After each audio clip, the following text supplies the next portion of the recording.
Our group is called Scotpipe.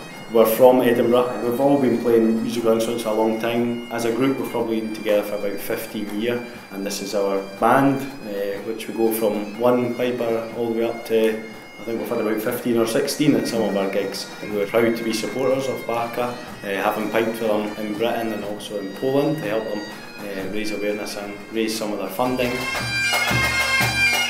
We love Katy. She's a barrel of laughs. We'd love to play with her at some point in the future. She's such a good ambassador for things like this as well. She's so proud of her heritage, and we're proud to play with her as well with Wojtek the Bear and all these projects that she's involved in. We want to get involved and help support as well. So no, she's fantastic and a true professional.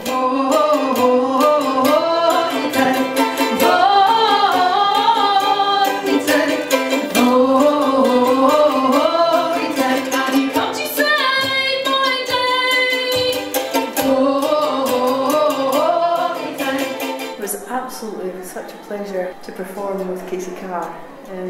I think the Scotpipe have adopted Katy Carr. She's amazing, her music is super. In particular, we have so much in common with Wojtek the Bear.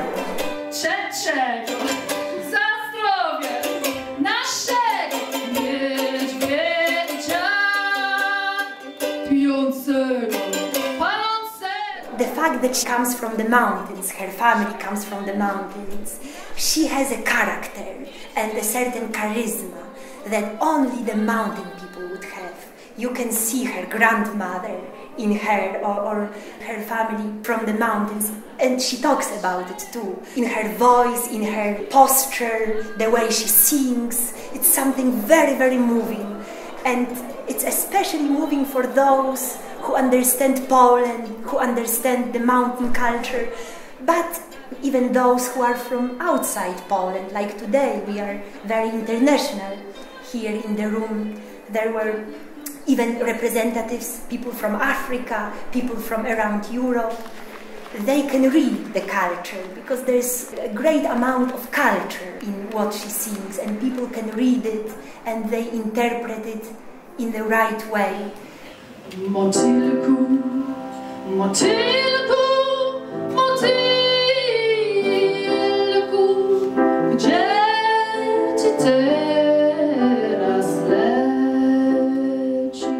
The concept was very good because it's an exploration of Polish history and Polish contribution to the culture in this country through songs, and again, and very topical because we're now commemorating the First World War, but actually the Polish contribution in the Second World War was Katy sings about, and it is wonderful, and these things must not be forgotten.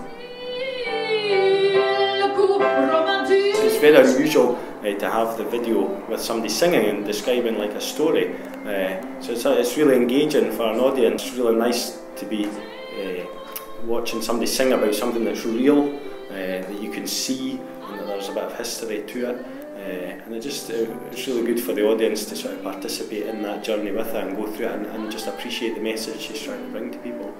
Zdjęciami o polskich partyzantach, zdjęciami Wojtka, zdjęciami mapy spod Monte Cassino. Była naprawdę niesamowita i dostarczyła wielu wrażeń.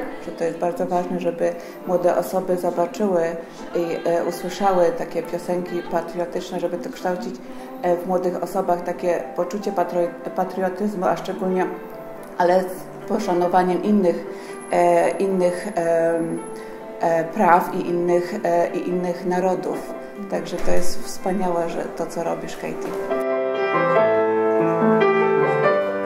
So I would take Katy to schools, to universities, to local authorities, civil society organizations, entrepreneurs, to hear Polish history in the way that Katy explains it, because it's fresh, it's different, it's personal, she's enthusiastic and passionate. And especially when Katy came to Poland, we saw people's reactions. War veterans or professors, teachers, local authorities. We took Katy to meet with various groups and she was singing to them. And if you looked at their face, you would be surprised because their faces were like as if they heard it for the first time.